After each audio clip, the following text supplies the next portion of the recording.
Mieng tabiriba mayang pumnamagpu anchor Raina Sharma na taramna okchari. Ngasi ngalaba iyo kasida KEITHELGI MAPAO gi team akhoi SINGJAMEI KEITHEL de yosinjare SINGJAMEI KEITHEL asi Khwairaman Bazar dagi. Approximately 3.5 kilometers muklap na leiba KEITHEL ni adubu mapung phaba KEITHEL di hojik sem sagat palo sindribagi process ta leiba oibana ima event singsi nakan da matai da phamba khoi thingnajai duna makhoi da changsalaga wari watai sabagi tanjadu laujage masigi mangoi na khoi gas gi news hana punna khangminasi.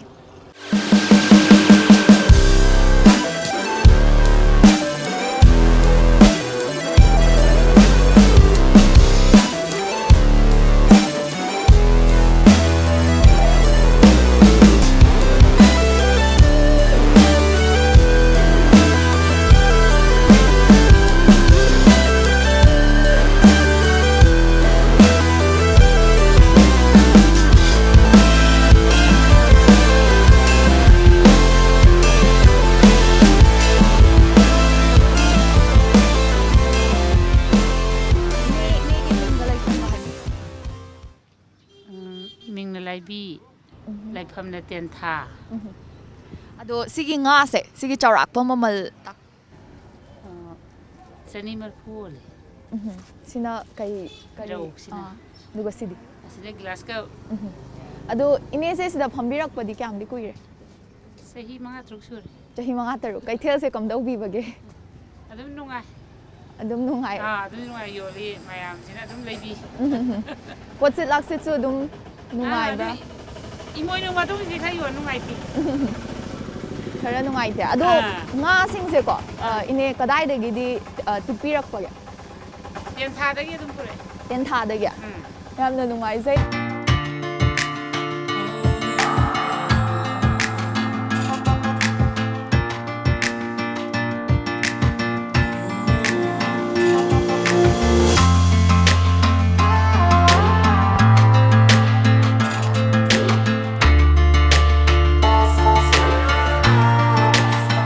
Imagi mingalay fanga.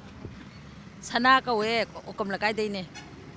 Ado imas da phambirak padi kyam di kuire sahi ama mukta ngai re. Ado imagi kaukha su yon bo zai ko. Kaukha se kadai mafam dagi tikpirak pano. Se kakjing dagi nupi me thala eba adai la howa khoina ado yon ba. Kaya daga di yon bi. Pawada sama yole. Ado ima swagi KEITHEL gi ne ko apen pen da lairasu takpio.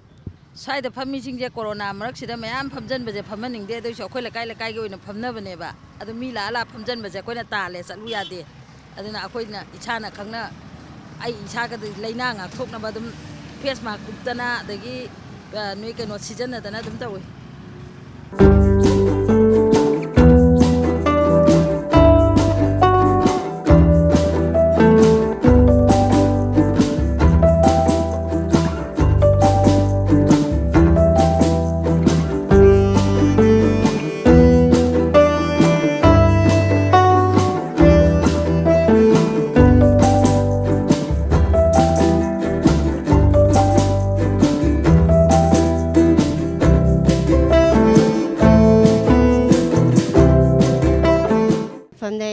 Khiti kai de ni ming na jamini ko.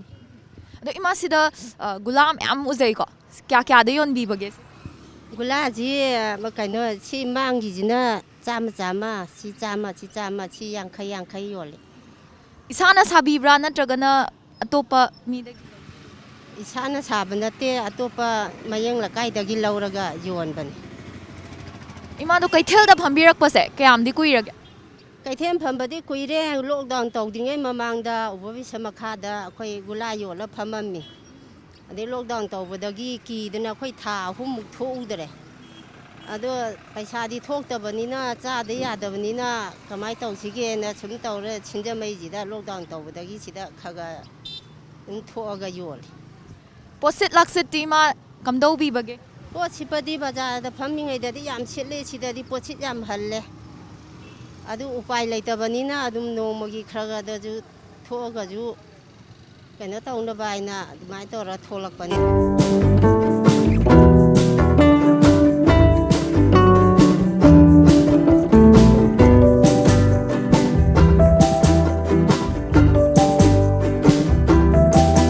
ꯀꯣꯡꯒ꯭ꯔꯦꯡ ꯌꯣꯟꯕ ꯎꯖꯩꯀꯣ ꯀꯌꯥꯗ ꯌꯣꯟꯕꯤꯔꯤꯅꯣ ꯀꯤꯂꯣꯁꯤ ꯑꯩꯈꯣꯏꯅ ꯌꯣꯜꯂꯤꯁꯤ ꯀꯤꯂꯣꯗ ꯌꯥꯡꯈꯩ ꯑꯗꯨꯝ ꯇꯧꯏ ꯂꯧꯕꯅ 30ꯒꯨꯝꯕ ꯆꯤꯡꯉꯤ ꯂꯨꯄꯥ 10ꯒꯨꯝꯕꯗꯤ ꯑꯗꯨꯝ ꯀꯤꯂꯣꯗ ꯐꯪꯉꯤ ꯑꯗꯣ ꯏꯕꯨꯡ ꯀꯣꯡꯒ꯭ꯔꯦꯡꯁꯦ ꯀꯗꯥꯏꯗꯒꯤꯗꯤ ꯇꯤꯛꯄꯤꯔꯛꯏꯅꯣ ꯑꯩꯈꯣꯏꯅ ꯄꯨꯔꯛꯄꯁꯤ ꯁꯤꯜꯆꯔꯗꯒꯤ ꯑꯩꯈꯣꯏꯒꯤ ꯃꯤ ꯇꯧꯔꯒ ꯑꯩꯈꯣꯏ ꯒꯥꯔꯤꯗ ꯊꯥꯍꯜꯂꯛꯑꯒ ꯌꯨꯝꯗ ꯊꯝꯃꯒ ꯌꯣꯟꯖꯕꯅꯤ ꯄꯣꯠꯁꯤꯠ ꯂꯥꯛꯁꯤꯠꯇꯤ ꯀꯝꯗꯧꯕꯤꯕꯒꯦ ꯄꯣꯠꯁꯤꯠꯇꯤ ꯑꯗꯨꯝ ꯐꯩ ꯅꯣꯡꯃꯗ ꯕꯣꯔꯥ ꯑꯃ ꯑꯅꯤ ꯌꯣꯟꯕ ꯌꯥꯏ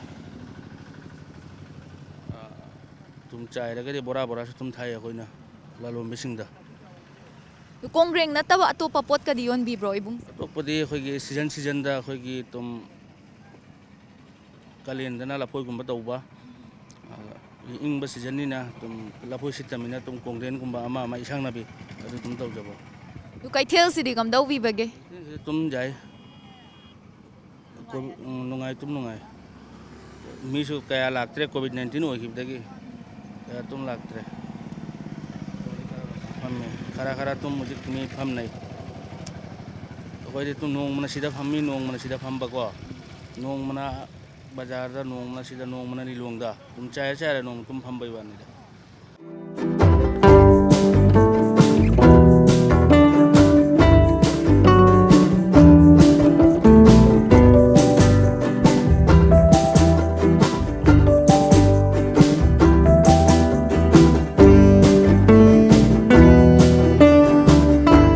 ꯀꯀꯥꯒꯤ ꯃꯤꯡꯒ ꯂꯩꯐꯝꯒ ꯍꯥꯏꯕꯤꯌꯨ ꯑꯩꯒꯤ ꯃꯤꯡ ꯕꯨꯙꯥ ꯂꯩꯐꯝꯅ ꯃꯌꯥꯡ ꯏꯝꯐꯥꯜ ꯁꯥꯃꯨꯡ ꯀꯝꯄꯅꯤ ꯉꯥꯁꯤꯡꯁꯦ ꯀꯀꯥ ꯆꯥꯎꯔꯥꯛꯅ ꯃꯃꯜ ꯇꯥꯛꯄꯤꯌꯨ ꯉꯥꯁꯦ ꯁꯤꯒꯤ ꯃꯨꯀꯥ ꯉꯥ ꯍꯥꯏꯔꯒ ꯈꯪꯅꯩ ꯁꯤꯒꯤ ꯃꯨꯀꯥ ꯉꯥꯁꯦ ꯑꯩꯈꯣꯏꯅ ꯀꯦꯖꯤꯗ 100ꯗ ꯂꯧꯔꯛꯑꯦ ꯑꯗꯣ ꯑꯩꯈꯣꯏꯅ ꯁꯤꯗꯩꯁꯤꯗ 150 ꯊꯥꯖꯕ ꯔꯧꯁꯤꯅ ꯑꯩꯈꯣꯏꯅ ꯁꯦꯡꯅ ꯃꯥꯔꯀꯦꯠꯀꯤ ꯃꯃꯜꯗ 250 ꯁꯨꯃꯥꯏꯅ ꯑꯗꯨꯝ ꯊꯥꯏ ꯔꯧ ꯈꯔ ꯆꯥꯎꯕꯁꯤꯅ ꯀꯦꯖꯤꯗ ꯑꯩꯈꯣꯏ 240 ꯑꯗꯨꯃꯥꯏꯅ ꯊꯥꯖꯩ ꯀꯃꯟꯁꯤꯅ 150 ꯑꯗꯨꯃꯥꯏꯅ ꯃꯥꯔꯀꯦꯠꯇ ꯑꯩꯈꯣꯏꯅ ꯑꯗꯨꯃꯥꯏꯅ ꯇꯧꯔ ꯊꯥꯖꯩ ꯀꯀꯥ ꯂꯧꯕꯤꯔꯛꯄꯗꯤꯀꯣ ꯉꯥꯁꯤꯡꯁꯦ ꯀꯗꯥꯏꯗꯒꯤ ꯂꯧꯕꯤꯔꯛꯏ ꯂꯧꯔꯛꯄꯁꯦ ꯑꯩꯈꯣꯏꯅ ꯋꯥꯒꯥꯏ ꯇꯦꯔꯥꯄꯤꯁꯛ ꯑꯗꯣꯝꯗꯒꯤ ꯄꯣꯔꯛꯑꯒ ꯂꯧꯖꯕꯅꯤ ꯈꯨꯊꯥꯡꯗ ꯃꯣꯏꯅ ꯄꯣꯔꯛꯑꯒ ꯑꯩꯈꯣꯏꯅ ꯁꯤꯗꯩꯁꯤꯗ ꯊꯥꯕꯤꯔꯒ ꯑꯩꯈꯣꯏꯅ ꯑꯗꯨꯝ ꯂꯧꯖꯕꯅꯤ ꯑꯩꯈꯣꯏ ꯏꯁꯥ ꯆꯠꯂꯒ ꯂꯧꯔꯨꯕꯗꯤ ꯅꯠꯇꯦ ꯀꯀꯥ ꯀꯩꯊꯦꯜꯗ ꯐꯝꯕꯤꯔꯛꯄꯗꯤ ꯀꯌꯥꯝ ꯀꯨꯏꯔꯦ ꯀꯩꯊꯦꯜꯗ ꯐꯝꯃꯛꯄꯁꯤ ꯏꯀꯨꯏ ꯀꯨꯏꯗ꯭ꯔꯦ ꯑꯩꯈꯣꯏ ꯀꯣꯔꯣꯅꯥꯒꯤ ꯍꯧꯔꯛꯄꯒꯤ ꯑꯗꯨꯋꯥꯏꯗꯒꯤ ꯐꯝꯕ ꯍꯧꯖꯕꯅꯤ ꯍꯥꯏꯇꯥꯔꯦ ꯀꯩꯊꯦꯜꯁꯦ ꯀꯝꯗꯧꯕꯤꯕꯒꯦ ꯀꯩꯊꯦꯜꯁꯤ ꯈꯪꯗꯦ ꯃꯥꯔꯀꯦꯠ ꯑꯇꯩ ꯕꯖꯥꯔ ꯅꯨꯡꯖꯥꯔ ꯑꯇꯩ ꯂꯣꯏ ꯍꯥꯡꯉꯛꯄꯁꯤꯗ ꯁꯤꯡꯖꯃꯩ ꯀꯩꯊꯦꯜꯒꯤ ꯑꯣꯏꯅ ꯄꯣꯠ ꯁꯤꯠꯄꯒꯤ ꯆꯥꯡꯁꯦ ꯈꯔ ꯅꯦꯝꯈ꯭ꯔꯦ ꯍꯥꯏꯇꯥꯔꯦ ꯍꯟꯊꯔꯦ ꯍꯥꯏꯇꯥꯔꯦꯅꯦ ꯍꯥꯟꯅ ꯀꯣꯔꯣꯅꯥꯒꯤ ꯀꯩꯊꯦꯜ ꯃꯥꯔꯀꯦꯠ ꯑꯇꯩ ꯍꯥꯡꯗ꯭ꯔꯤꯉꯩꯗꯗꯤ ꯁꯤꯡꯖꯃꯩ ꯀꯩꯊꯦꯜꯁꯦ ꯈꯔ ꯄꯣꯠ ꯁꯤꯠꯄꯒꯤ ꯆꯥꯡꯁꯦ ꯌꯥꯝꯅ ꯂꯩꯔꯝꯃꯦ ꯑꯗꯨꯕꯨ ꯍꯧꯖꯤꯛꯇꯤ ꯃꯥꯔꯀꯦꯠ ꯑꯇꯩ ꯂꯣꯏ ꯍꯥꯡꯉꯛꯄꯗꯒꯤ ꯁꯤꯡꯖꯃꯩ ꯀꯩꯊꯦꯜꯁꯤ ꯄꯣꯠ ꯁꯤꯠꯄꯒꯤ ꯆꯥꯡꯁꯦ ꯈꯔ ꯍꯟꯊꯈ꯭ꯔꯦ ꯑꯩꯈꯣꯏꯗꯁꯨ ꯄꯣꯠ ꯁꯤꯠꯄꯒꯤ ꯆꯥꯡꯁꯦ ꯍꯟꯊꯔꯛꯄꯅꯤ나 खरा वारे हाइतारे थागतचरी ꯀꯌꯥꯝꯒꯩꯗꯩꯅꯦꯕ ꯃꯤꯡꯅ ꯌꯦꯀꯥꯁꯤꯅꯤ ꯀꯧꯋꯦ ꯄꯣꯠ ꯃꯌꯥꯝꯁꯦ ꯀꯌꯥꯝꯒꯩꯗꯒꯤ ꯄꯨꯂꯞ ꯄꯨꯕꯤꯔꯛꯏꯅꯤꯀꯣ ꯑꯌꯨꯛ ꯉꯟꯇꯥꯗ ꯑꯩꯈꯣꯏ ꯍꯤꯡꯒꯣꯜꯗꯩꯁꯨ ꯈꯔ ꯌꯥꯎꯔꯦ ꯑꯗꯨꯒꯅꯦ ꯑꯇꯣꯞꯄ ꯂꯤꯂꯣꯡꯁꯦ ꯑꯩꯈꯣꯏ ꯂꯤꯂꯣꯡ ꯂꯩꯗꯅ ꯂꯤꯂꯣꯡꯗꯩꯁꯨ ꯈꯔ ꯑꯗꯨꯝ ꯑꯩꯈꯣꯏꯅ ꯑꯗꯨꯝ ꯆꯠꯂ ꯂꯧꯔꯤ ꯆꯥꯎꯔꯥꯛꯄ ꯃꯃꯜ ꯇꯥꯛꯄꯤꯌꯨ ꯏꯃꯥ ꯃꯃꯜꯁꯦ ꯑꯁꯤꯒꯤ ꯕꯣꯀꯣꯂꯤꯟꯁꯤꯅꯅꯦ 60 ꯑꯣꯜꯂꯦ ꯑꯗꯩ ꯁꯤꯅ 40 ꯑꯣꯜꯂꯦ ꯁꯨꯃꯥꯏꯅ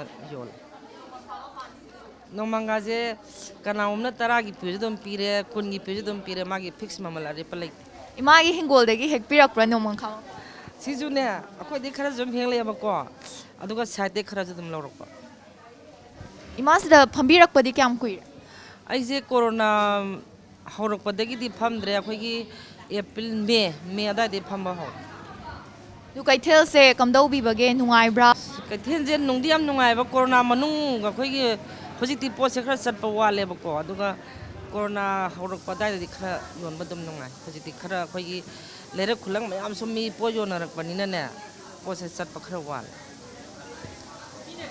ꯏꯃꯥ ꯑꯩꯈꯣꯏ ꯇꯣꯝ ꯇꯤꯚꯤꯗꯩ ꯂꯥꯛꯆꯕꯅꯦ ꯏꯃꯥꯒꯤ ꯃꯤꯡꯒ ꯂꯩꯐꯝꯒ ꯍꯥꯏꯕꯤꯌꯨ ꯕꯦꯝꯃ ꯏꯃꯥꯒꯤ ꯃꯤꯡꯗꯤꯅꯦ ꯁꯈꯤ ꯀꯧꯋꯦ ꯌꯨꯝꯅꯥꯝꯅ ꯀꯣꯏꯆꯝ ꯂꯩꯐꯝꯅ ꯕꯥꯃꯣꯟ ꯀꯝꯄꯨ ꯑꯋꯥꯡ ꯂꯩꯀꯥꯏ ꯏꯃꯥꯗꯨ ꯁꯤꯗ ꯌꯣꯟꯕꯤꯔꯤꯕ ꯄꯣꯠꯆꯩꯁꯤꯡꯁꯦ ꯁꯤꯒꯤ ꯆꯥꯎꯔꯥꯛꯄ ꯃꯃꯜ ꯈꯤꯇ ꯈꯪꯖꯒꯦ ꯑꯩꯈꯣꯏꯅ ꯂꯧꯔꯛꯏꯁꯦ ꯏꯕꯦꯝꯃ ꯍꯋꯥꯏꯗꯥꯛꯁꯤꯅ ꯀꯦꯖꯤꯗ 50 ꯌꯣꯜꯂꯦꯀꯣ ꯑꯂꯨꯁꯤꯅ 90 ꯌꯣꯜꯂꯦ ꯊꯕꯤꯅ 50 ꯌꯣꯜꯂꯦ ꯈꯥꯃꯦꯟꯁꯤꯅ ꯂꯂꯣꯟꯕꯤꯗ 90 ꯑꯆꯥꯕꯤꯗꯅ 50 ꯑꯗꯨꯃꯥꯏꯅ ꯌꯣꯜꯂꯒ ꯏꯃꯥ ꯍꯣꯏꯁꯨ ꯑꯗꯨꯝ ꯏꯆꯥ ꯏꯁꯨ ꯊꯥꯅꯕ ꯍꯤꯡꯅꯕ ꯍꯣꯠꯅꯔꯤꯅꯦꯀꯣ Ima kaithelsda phambirakpadi kyam di kuibire.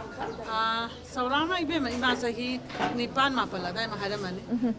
Akoi de kano soro sigi matakta ne kathin si sadinga da soro sigi matakta phamaga ne yang wana nungju sa khaga ne lele e ado kathin ji monjala bodi da koi jo ji de da wakan ji na ta na sila jo sida ju yole ado sima gi de nungai re sarkar na sima simbi da na akoi sima di phare na ka logjare Nu potse lakse che khara di handabra hinga. Pochi ki dibe me am handare ima di imo no do di wo hen ngi ne ado ko wa ado hoji dine pochi am setere hai ba ado me ka no do re ado sima sima ko jo kwam ga do kwam Ima du phambirakpase yam kuire ko. akoi re Aha. ni pan ma bala da Na horak ngai gi oiba wari kaithel sigi ko. Khanga di khara tambi. kaithen ji kari hai ga do no mayam ne na pulang langi ko adagi amana ma hai to ga koi mayam je sara ko da na adum le le ado go thu do ba kaithen ji gi no di leite da yang na ma kada chana ba nuai ta ba gi problem di ka leite ba adum ing na le ba hai da Thagachari mabu.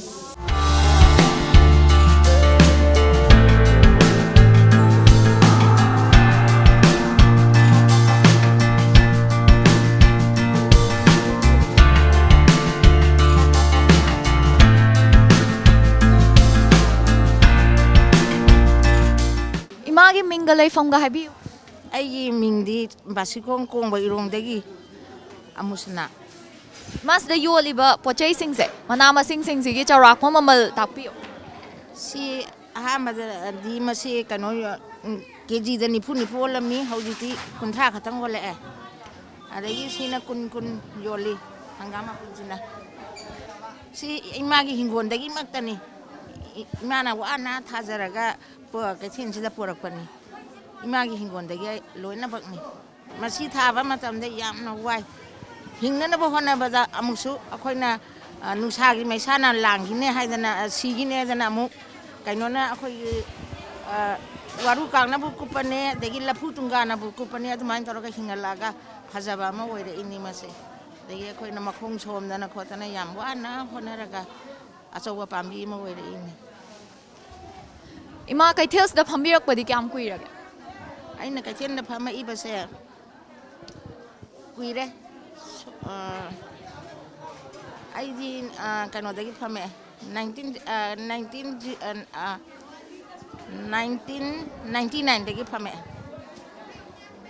Ima 1999 dai su phambire ena takpi do kaithel sigi ahongba thainaga hojikka ahongba myam leiramani na thajai ko asigi matang da su habi ahamadadi akhoi sorok machin da phamdana dagi thong da phamdana adagi dukan mamang da phamdana yamna tawrai ado hojikti kaithen je sarabanina kaithen sarabani akhoi yamna nungaina mafam sida akhoi ingna chikna phamba ngam e matamam dadi akhoi yam warami nungsagi maisa bu khangbane dagi amabu nungsagi maisa khangna na ba hona ba da akhoi yam wana khangai hojiti yam nungaire kaithen manung sida ingna chikna phamdana akhoi shanti oina phamdana yole Ima potsit laksit ti kamdau bi bage potsit sida so dum yam silida mi mayam akhoi leirabanina mayam changai aduga dum akhoi mayam yonana khotana tawbase mayam changbirakana hojiti adum hanagi ga adum chamane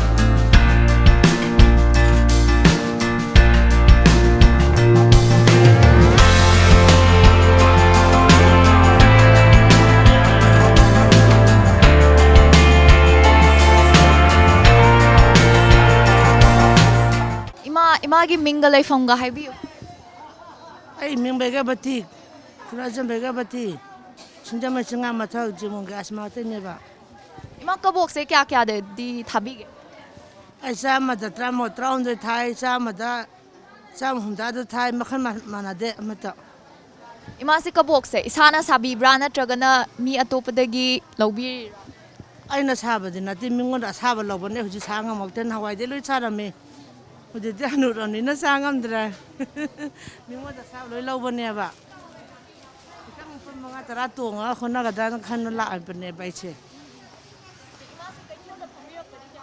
Ay sida pa lockdown mo sida pambani sinjamay da ay bajatin pari market half Kaithel do aduda pamambadagi ay lockdown ni na sa da thakta adi haidana sida pamminne ba.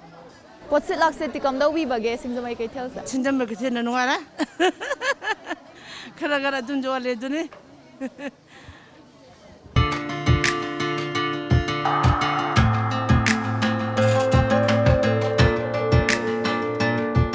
Ichegi mingalay fonga. ꯑꯩꯒꯤ ꯃꯤꯡ ꯔꯤꯅꯥ ꯀꯧꯋꯦ ꯁꯤꯡꯖꯃꯩ ꯕꯦꯒꯞꯇꯤ ꯂꯩꯀꯥꯏꯗꯩꯅ ꯉꯥꯔꯤꯁꯤꯡꯁꯦ ꯁꯤꯒꯤ ꯆꯥꯎꯔꯥꯛꯄ ꯃꯃꯜ ꯈꯪꯖꯒꯦ ꯉꯥꯔꯤꯁꯦ ꯃꯈꯜ 3-4 ꯂꯩ ꯄꯋꯥꯗ 100 ꯄꯤꯕ ꯑꯃ ꯂꯩ 110 ꯄꯤꯕ ꯂꯩ 190 150 ꯄꯤꯕ ꯂꯩ ꯑꯗꯩ ꯉꯥꯃꯨ ꯂꯩꯔꯣꯒꯨꯝꯕꯁꯤꯅ ꯄꯋꯥꯗ 250 ꯌꯣꯜꯂꯦ ꯎꯀꯥꯕꯤꯅ 100 ꯌꯣꯜꯂꯤ ꯑꯗꯩ ꯐꯕꯧ 100 ꯌꯣꯜꯂꯤ ꯑꯗꯩ ꯈꯖꯤꯡ ꯄꯋꯥꯗ 100 ꯌꯣꯜꯂꯦ ꯁꯨꯃꯥꯏꯅ ꯏꯆꯦ ꯁꯤꯗ ꯐꯝꯕꯤꯔꯛꯄꯗꯤ ꯀꯌꯥꯝꯗꯤ ꯀꯨꯏꯔꯦ ꯆꯍꯤ 3ꯃꯨꯛ ꯁꯨꯔꯦ Kaithel sida kamdawbibage nungaibra awa nungai ꯑꯗꯨꯝ ꯅꯨꯡꯉꯥꯏ ꯅꯣꯡꯃꯒꯤ ꯑꯗꯨꯝ ꯁꯤꯠꯂꯤ ꯄꯣꯠꯁꯨ ꯑꯗꯨꯝ ꯁꯤꯠꯂꯤ ꯉꯥꯔꯤ ꯉꯇꯥꯏꯒꯤꯅꯤꯅꯀꯣ ꯑꯗꯨꯝ ꯅꯨꯡꯉꯥꯏ ꯊꯥꯒꯠꯆꯔꯤꯀꯣ